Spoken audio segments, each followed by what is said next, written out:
And finally, we'll talk about our principle and proposition questions, and this will finish our look at the question types in the logical reasoning section.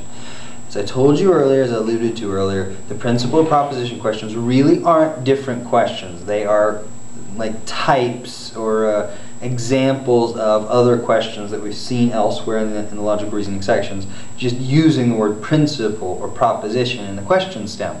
So we already know how to do most of this stuff. I just want to make sure that you know what the question is demanding you when you read it. First of all, the word principle or the word proposition in our usage of the term will mean this. It will mean a rule. A principle or a proposition is a rule. So whenever you see the word principle, you can substitute the word rule. And we'll begin with our 4 principle types. The first will give you an argument or a situation. It'll give you an argument or maybe a situation. Maybe it's not an argument. Maybe it just outlines some facts. And then ask the question, which of the following principles is best illustrated by the statements above? Which of the following principles? So the following are going to give us some principles. One of them is illustrated by the statements above. One of them is illustrated by the above. So the argument is going to illustrate a principle. Your job is to identify what that principle is. Well, remember, the principle is a rule. The rule is what drives the argument. Your job, given this argument or this situation, is to identify the rule underneath it. The principle that drives it, the rule that's underneath it. In other words, its structure, its logical structure, its underpinnings. And this reminds me very much of our method questions. So I'll call this my principle or proposition method question. The method of reasoning, what is the rule that underlies the argument? And again, which of the following principles is illustrated by the above? Alright?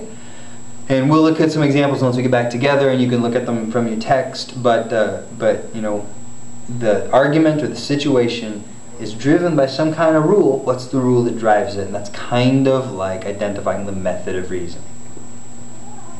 So the following principles is illustrated by the argument above. Or, number 2, you'll be given a principle. You'll be given a rule. And the rule is often conditional. And you'll have the question that says, which of the following conforms? The following will conform to the principle that's stated above. The principle is stated, and one of these 5 answer choices will conform to that principle. So the principle is a rule. We've been given a rule, and we've been asked to apply the rule. One of these 5 answer choices will follow this rule. And as I said, the rule is very often conditionally stated. One of these 5 answer choices will follow this rule. The other 4 may live outside the rule, may break the rule, and they'll be wrong. The one right answer choice is the one that you know follows the rule. And because you know it follows the rule, because you know that one of these things happens in the way that is outlined by the principle, I'm going to refer to this as my principle or proposition inference question. My principle inference question. Because I've been given the rule and I just have to apply it. One of them I know will work. The other 4, I don't know. Maybe they're outside the rule. Third, you'll be presented with an argument or a situation, and you'll be asked a question. Which of the following principles? So I've been given a principle. Which of the following principles, if valid, does most to justify the reasoning? So I want to justify that reasoning now. This question stem might remind you of some other language you've seen before. Which of the following, if assumed, allows the conclusion to be properly drawn? Excuse me. Here, one of these principles, if valid, it will do most to justify the reasoning. And while this question stem only asks you explicitly to most justify, to most help to justify, I've found through experience that the answer to this question is a rule that will prove the reasoning above. And the language reminded me a little bit of a sufficient assumption answer choice, and this principal question is a sufficient assumption question.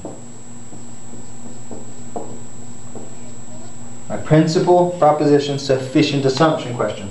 The following principle will justify the reasoning. Which of the following principles, if valid, does most to justify the reasoning? And I find that the answer to this question will work exactly like the answer to a sufficient assumption question. One of these rules, if it's true, if you put it into place, would prove that things would have to go down exactly as they're described here. That the argument's conclusion is true, that the situation works as presented.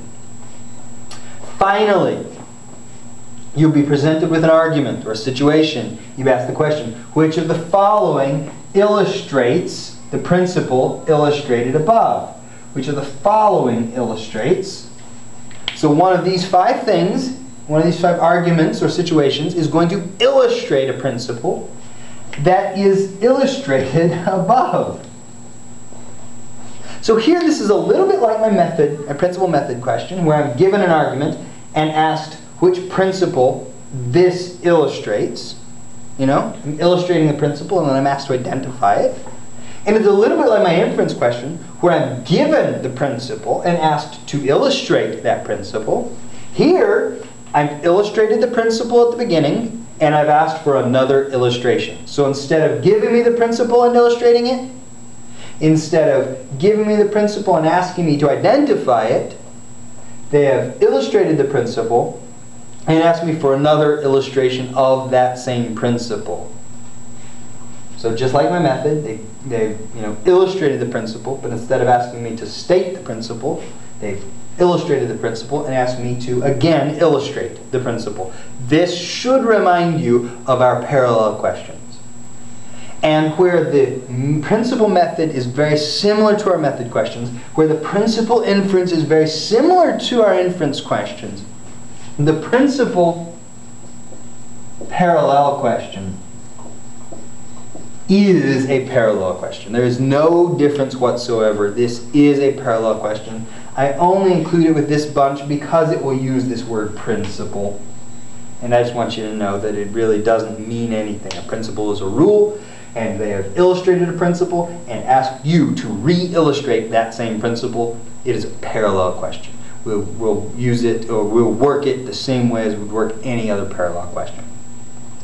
And that concludes our tour of the question types and logical reasoning section. So we have talked about the questions of content, we have talked about the questions of assumption, we have talked about the questions of structure, and our principal and parallel questions, which kind of combine some of those different question types.